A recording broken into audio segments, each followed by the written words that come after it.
সকাল থেকে দুপুর গড়িয়ে এলো, কিন্তু রামু কাকা একটাও মাছ পেল না। মাছ পেয়ে বাজারে বিক্রি করে যে টাকা হবে, সেই টাকা দিয়ে চাল ডাল কিনে নিয়ে গেলে তারপর বাড়িতে রান্না হবে।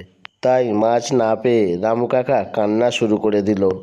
কিন্তু কাঁদলে তো আর পেটের খিদে যাবে না। তাই কান্না বন্ধ করে অন্য জায়গায় জাল ফেলার চেষ্টা করলো। এইবার জালের সঙ্গে একটা বড় মাছ আর একটা বড় পাথর উঠে এলো। রামু কাকা তাই নিয়ে বাড়িতে চলে গেল। গিন্নি, আজকের এই একটা মাছ আর এই পাথরটা পেয়েছি। আমি এখন যাচ্ছি বাজারে মাছটা বিক্রি করে আসি। এই বলে রামু কাকা মাছটা নিয়ে বাজারে চলে গেল। রামু কাকা চলে যেতে রামু কাকার বউ পাথরটা হাতে তুলে দেখতে গেল, কিন্তু পাথরটা হাত থেকে স্লিপ করে মাটিতে যেই পড়ে গেল।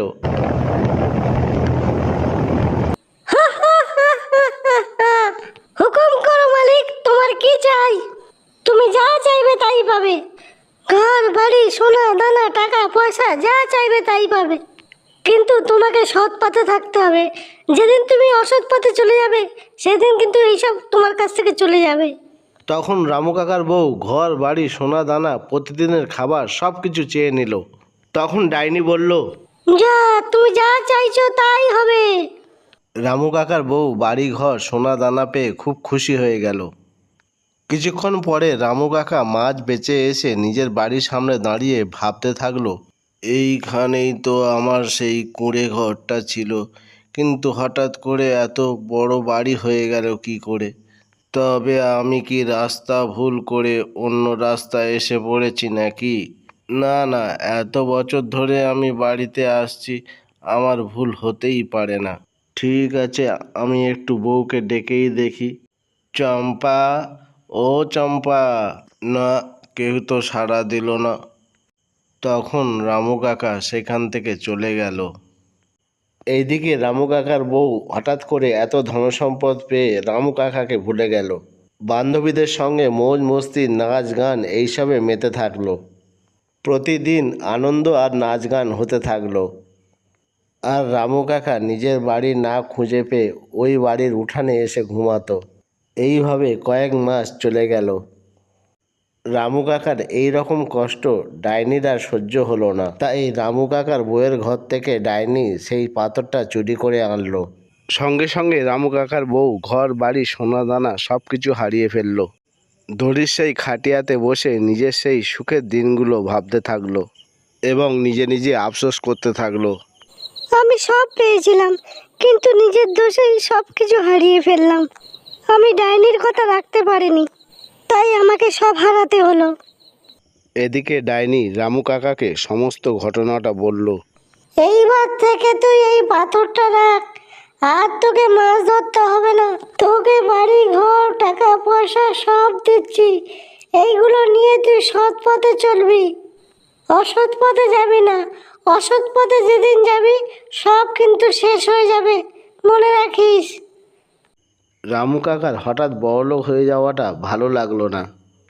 একদিন চা খেতে খেতে কিছু টাকা তার চাকর পল্টুকে দিয়ে এবং একটা ঠিকানা লিখে বলল, পল্টু, এই টাকাটা এই ঠিকানাতে পৌঁছে দিয়ে আয়।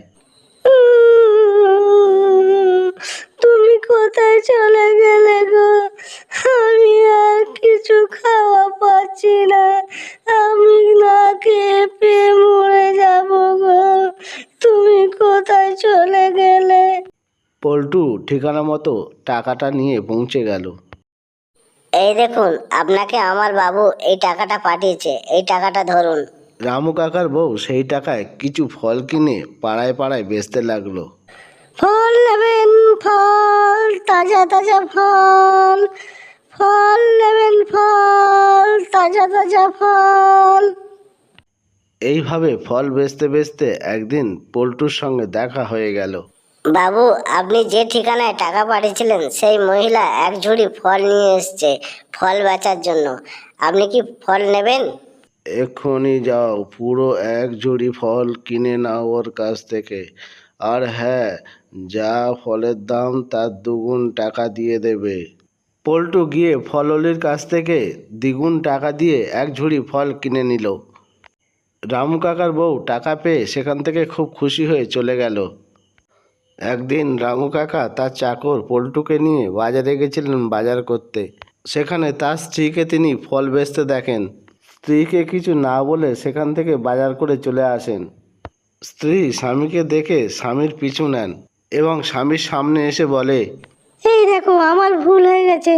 আমি যখন বড়লোক ছিলাম, সত্যি আমি তোমাকে চিনতে পারিনি। তখন বান্ধবীদের নিয়ে নাচ গানে মৌজ মস্তিতে মেতেছিলাম। সেদিন যদি তোমাকে ভুলে না যেতাম। তোমার জন্য আমাকে কত রাত বাইরে কাটাতে হয়েছে। আমার বাড়ির সামনে আমি ঝড় বৃষ্টির মধ্যে রাত কাটিয়েছি। সেদিন তুমি আমাকে চিনতে পারোনি, কিন্তু দেখো আজ আমি বড়লোক হয়েও তোমাকে টাকা পাঠিয়েছি। প্রতিনিয়ত তুমি কেমন আছো তার খবরও নিয়েছি। তুমি যাতে নিজের ভুলের অনুশোচনা করো সেই জন্য আমি তোমার কাছে যাইনি। দেখো, বেশি টাকা ধনসম্পদ মানুষকে সুখ থেকে আরও দূরে নিয়ে যায়। যখন আমরা গরিব ছিলাম তখন আমাদের দুজনের মধ্যে কত না ভালোবাসা ছিল, আর এখন আমরা দুজনে সেই ভালোবাসা থেকে বঞ্চিত। আমি তোকে গরিব থেকে বড়লোক করে পরীক্ষা করতে চেয়েছিলাম, যে তুই গরিব থেকে হঠাৎ করে বড়লোক হলে তোর মনের কি পরিবর্তন হয় তা দেখবো বলে। কিন্তু দেখলাম তুই তোর পুরানো দিনের কথা সব ভুলে গেলি, এমনকি তোর স্বামীর কথা ভুলে গেলি। বান্ধবীদের নিয়ে মৌজ মস্তি নাচ গান এইসবে মেতে উঠলি। তাই তোর অহংকারের জন্য তোকে বড়লোক থেকে আবার গরিব লোক করে দিলাম। তোর স্বামীকে দেখ, স্বামীকেও বড়লোক করেছি, কিন্তু স্বামী তোকে ভুলেনি। 24 ঘন্টা তোকে মনে রেখেছে। তোর স্বামীর মধ্যে কোনো অহংকার নেই, সেই জন্য তোর স্বামী একমাত্র ওই পাথরের অধিকারী। মনে রাখিস, যেদিন থেকে অসৎ পথ বেছে নিবি সেদিন থেকে কিন্তু গরিবের রাস্তায় পা বাড়াবি। আমি এখন চললাম। ডাইনি চলে যেতে রামু কাকার স্ত্রী রামু কাকার পায়ে ধরে ক্ষমা চেয়ে নেয়।